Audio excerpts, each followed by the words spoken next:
დიდი მადლობა. ძალიან ემოციურად მოვდიოდით აქეთ იმ გზაზე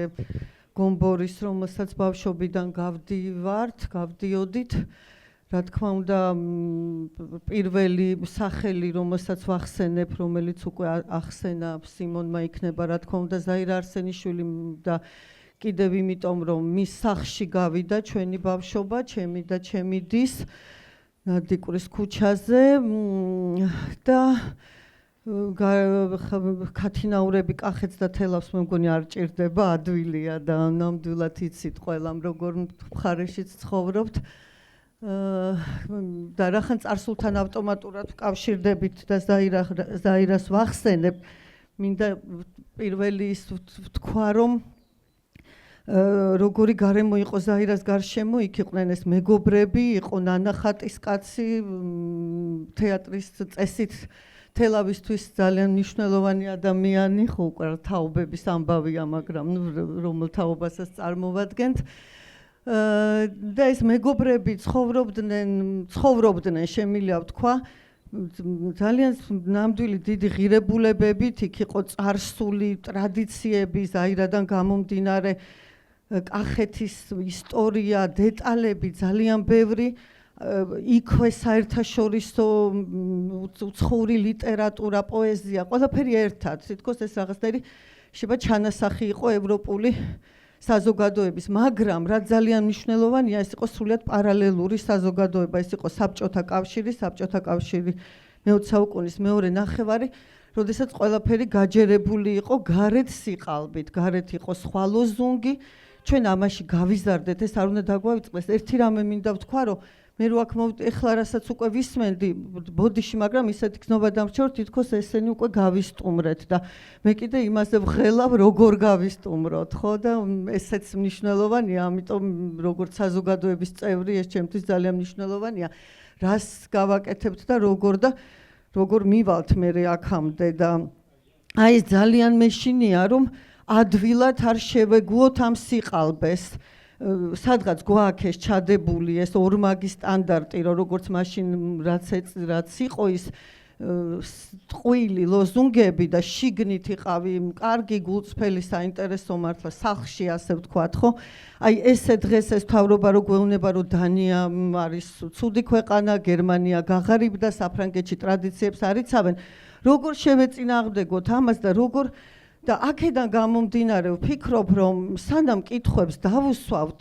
ამ შემთხვევაში, აი ამ მოცემულ პოლიტიკოსებს, ჩვენზე ვიფიქროთ საზოგადოება, რას ვაკეთებთ, როგორ მოვედით აქამდე, რა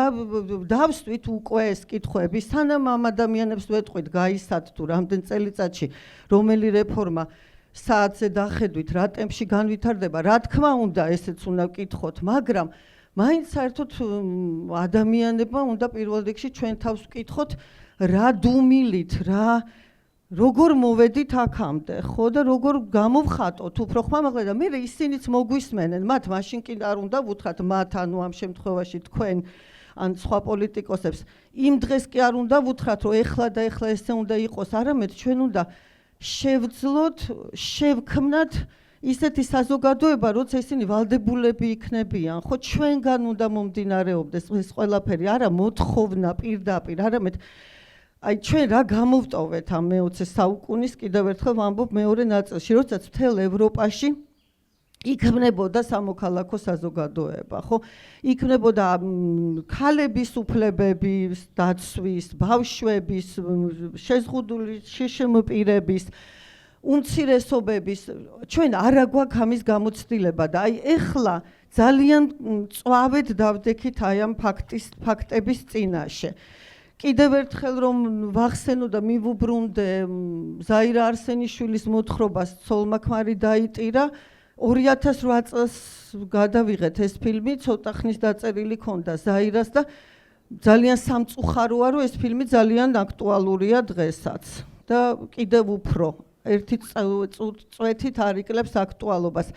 აქაც მოყოლილი ვართ ესეთ პარადოქსში, ვიღებთ ამ სიყალბეს გარედან, ვიღებთ, რახან გვეუბნებიან, ესე იგი ჩვენ ვიღებთ, გვეუბნებიან, რომ იქ არის ცუდი, ჩვენ მივდივართ იქ, ხო? ახალგაზრდა თაობისთვის ესეთ